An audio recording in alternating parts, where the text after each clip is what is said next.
आज हम यहाँ गुलिस्तान जौहर में मारूफ आलिम दीन जमीयत अहले हदीस के रहनुमा मौलाना जमील अज़हर वतरा साहब के पास आए हैं और फ़लस्तीन के मसले के हवाले से इनके क्या तासुरात हैं जानते हैं। तो जनाब मौलाना जमील अज़हर वतरा साहब, आप अपने तासुरात का इज़हार फरमाएँ। शुक्रिया जनाब असलम ख़ान साहब, अल्लाह आपको जज़ाए खैर दे। सूरत हाल ये है कि इसराइल इस वक्त एक भेड़िए की शक्ल इख्तियार कर चुका है और वो नस्ल कुशी और इंसानियत सोज़ मज़ालिम पे उतरा हुआ है। गज़ा की पट्टी जो है वो मुसलमानों के लिए बड़ी अहमियत की हामिल है। गज़ा वो इलाका है मज़लूमों का कि जहाँ से बैतुल मक़दस के तमाम रास्ते जाते हैं। यहूदी अपने हमनवाओं के साथ मुसलमानों को बैतुल मक़दस से एरिए से मुनक़ते करना चाहता है, ला ताल्लुक़ करना चाहता है।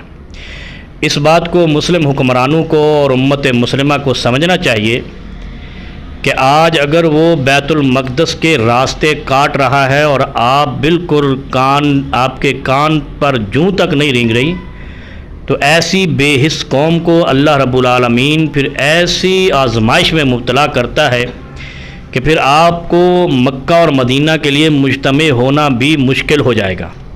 क्योंकि वो इसी तरीके से फिर जब सऊदी अरब और मक्का और मदीना की तरफ पलटेगा तो पहले तुम्हारे अंदर वो इख्तलाफात को हवा देगा और एक दूसरे के ऊपर खूब फतवे लगवाएगा और मुतनफ़िर करेगा। नफ़रत का एक बीज ऐसा बोएगा कि आधी उम्मत मक्का बचाने जाएगी और आधी उम्मत मक्का ढाने जाएगी।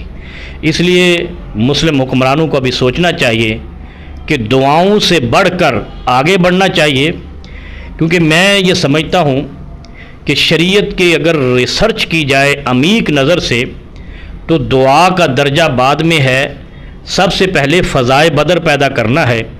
सबसे पहले वमा रमैता इज़ रमैता वलाकिन्नल्लाह रमा, पहले आपने तीर चलाना है, फिर उसको निशाने पे लगाने के लिए दुआ करनी है। लेकिन हमारी बदकिस्मती यह है कि हम तीर चलाने को तैयार नहीं हैं, आगे बढ़ने को तैयार नहीं हैं, उम्मत मुस्लिमा का केस मुकदमा लड़ने को तैयार नहीं हैं और अल्लाह से दुआएं कर रहे हैं कि अल्लाह अपनी कोई गैबी कुव्वत भेजे। बिल्कुल भेजेगा, लेकिन वो उस वक्त भेजेगा जब तुम नहीं होगे। मुसलमानों को मिलकर गज़ा को बचाने के लिए, फ़लस्तीन के लिए आगे बढ़ना चाहिए। मुसलमानों पर जुल्म को रोकना चाहिए। बहुत शुक्रिया, बहुत शुक्रिया।